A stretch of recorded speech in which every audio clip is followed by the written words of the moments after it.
Here I have XIAOMI Pad 5, and today I'm going to show you how to enable Do Not Disturb mode on this device.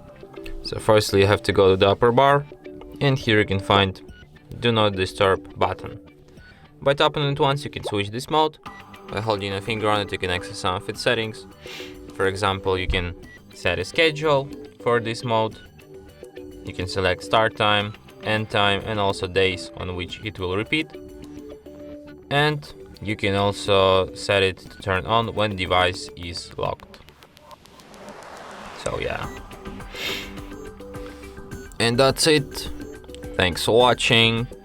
If you find this tutorial useful, don't forget to hit that like button and subscribe to our channel.